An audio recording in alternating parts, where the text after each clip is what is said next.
Katonda yabadde mwene ensonga onana Katonda yabadde mwene ensonga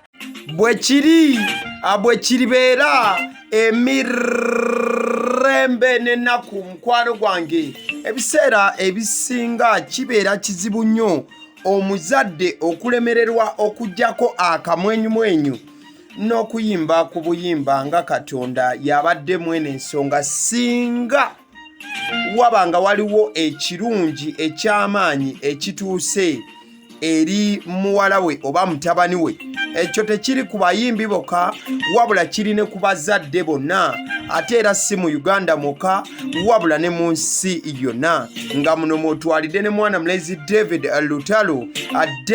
Lutalo gwogera maaso n'okuba nti olaba ku screen ye David Lutalo ngera kusooka nkuwe obaka bwe yagenze maaso n'okuba nti awandiika ku muwala we yoyo gwolaba ku screen then later on nja kubanga nkunyonyola nsonga ki eddala lwaki tuli wano mukwano gwange.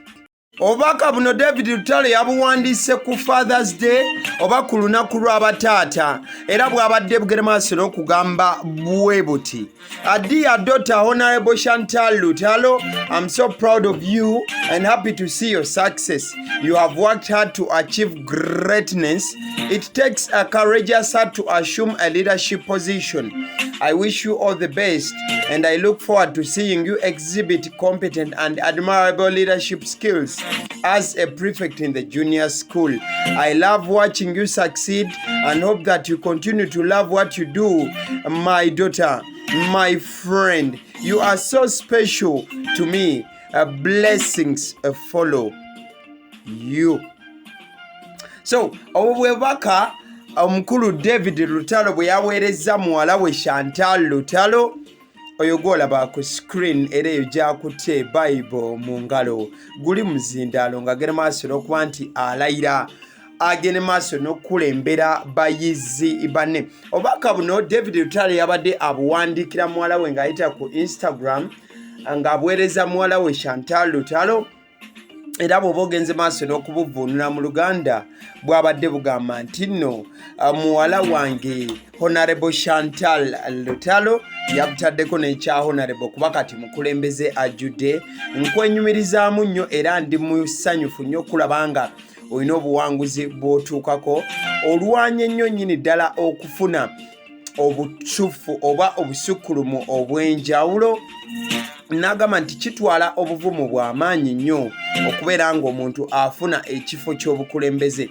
Nkwagaliza ebisinga era ntunulira maaso okulaba nga ogenda maaso n'okufuuka omukulembeze ow'enjawulo akozesa obumanyirivu n'obukugu obw'ekika ekyawaggulu okubeera prefect mu ssomero ly'olimu. Njagala nnyo buli kaseera okulaba nga okula obanga ofuna obuwanguzi obw'enjawulo era nja kusaba ogere maaso n'okusigala nga okola ekyo kubanga nkwagala nnyo muwala wange era mukwano gwange oli wanjawulo nnyo era nsaba emikisa gigere maaso n'okubanga gikugoberera.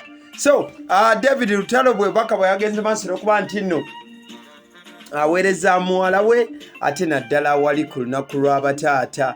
Bataata bangi ba celebrities bagenze maaso n'okuba nti bacelebratinga obanga bajjaguza abaana baabwe n'abaana baabwe bagenze maaso n'okuba nti nno bajjaguza bakitaabwe mu mbeera emu endala era nga naawe agenda maaso n'okulaba vidiyo eno bwe wagenze maaso n'okuba nti ocelebratinga abazadde bo oba okyabalina oba toli nabo kyonna naye era kiri nti nno olina abazadde era wagenze maaso n'okuba nti ocelebratinga taata ku lunaku lw'abataata mu mbeera endala. Ate nno munnange ne mwana mulezi byebekulu olunaku lw'abataata katono balumulemese okulutuukamu era naye kennyini yakyogerako n'agamba nti olunaku lw'abataata luno osanga nadde sigenda kubanga ndubeeramu kubanga katono awutulwe amasasi musajja wattu ku side eri. So mwebali nnyo okubeerayo nze mbeerawo wano okubeera nti mbasensulira stories ezo ez'enjawulo eziba ziyingiddewo. Erinnya eryange yenze abasiddyo omususuzi wabula YouTube channel kwoli tugiyita Agaliwo kubanga tukuleetera Agaliwo buli ddakiika buli ssaawa buli second. Agaliwo ate tukuleetera agaliko proof.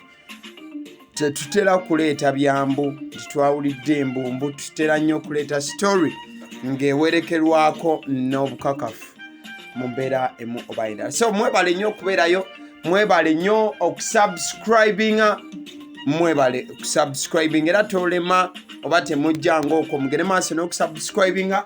Story weba kuwomedde giweerezeko munno naye alabeko kiki ddala ekiri mugenda maaso mu ggwanga oba ki ekigenda maaso ekyaddondo. So gwe ali emitala w'amayanja nze neeyama kuweereza story nga bwe ziri ku ground, tukutuukirawo ne tubikuleetera ne tubikuteerawo nga bwe biri nga tetuwaawuddeemu tetwongeddeemu supu. Eddoboozi nkugambye yenze abasidde omusunsoze YouTube channel kwoli yeeno eyagaliwo.